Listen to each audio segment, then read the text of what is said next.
The two selves, self-service and self-sacrifice. God has a plan for each of us, no matter how unimportant we may consider ourselves and our own personal faithfulness. Souls are looking to us as examples of faithful service to God. We are role models whether we like it or not. God has given us the choice between self-service and self-sacrifice. Whichever path we choose, our choices will have an effect on the lives of those around us. All too often our walks with the Lord are based on our own desires. We may ask God to bless the choices we've already made rather than seeking and finding His will first. We may live our lives in such a way as to say, Lord, how much can I cling to the world or go my own way and still be considered your child, still remain under the blood? How close can I get to the edge of your will without falling out of it? We may try to convince ourselves that since we attend church, or because we are members of the church, we can live our lives as we see fit without taking every aspect of God's good counsel to heart and allowing His Spirit to lead us where He would have us to go.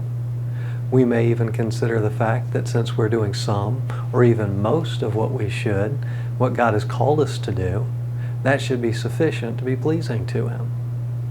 Consider King Saul. In 1 Samuel 15, 13, and 14 we read, "And Samuel came to Saul, and Saul said unto him, Blessed be thou of the Lord. I have performed the commandment of the Lord. And Samuel said, What meaneth then this bleating of the sheep in mine ears, and the lowing of the oxen which I hear?" Now we all know the full context of this passage, and recognize this as the beginning of Saul's downward spiral to madness, ending in his death in battle as foretold by a woman with a familiar spirit whom Saul sought. He mostly served the Lord. He claimed to do God's will. We would also do well to look at another Saul on the road to Damascus and rather follow his example when the Lord spoke to him. In Acts 9 and 6 we read, "And he, trembling and astonished, said, Lord, what wilt thou have me to do?" God will never bless our own ways, but His ways are blessed already. It's up to us to find His will and settle ourselves firmly into the midst of it. Lord, make me a part of what it is that you are already blessing.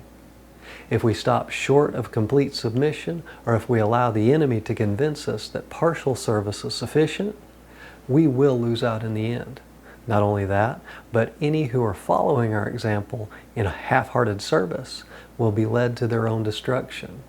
But their blood will be required at our hands. Ezekiel 33 and 6. "But if the watchman see the sword come, and blow not the trumpet, and the people be not warned, if the sword come and take any person from among them, he is taken away in his iniquity, but his blood will I require at the watchman's hand." As members of the Church of God, we have a greater understanding of God's will and word. We have a deeper insight into how to live in a way that will be pleasing in His sight. We are the watchmen of this world. If we don't desire to grow individually into the fullness of Christ, the church collectively cannot. It is not the church that perfects the individual, but individuals seeking the fullness of God's will and His Spirit in their lives that will lead us to become the spotless bride whom He's called us to be. The Benjamite king Saul started well, but finished poorly. The Benjamite Saul the Pharisee started poorly, but became a powerful force for good in the hands of God.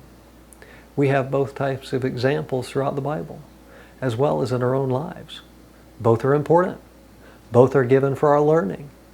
Whose example will we follow? As for me, I want to say with Paul, Lord, what will you have me to do?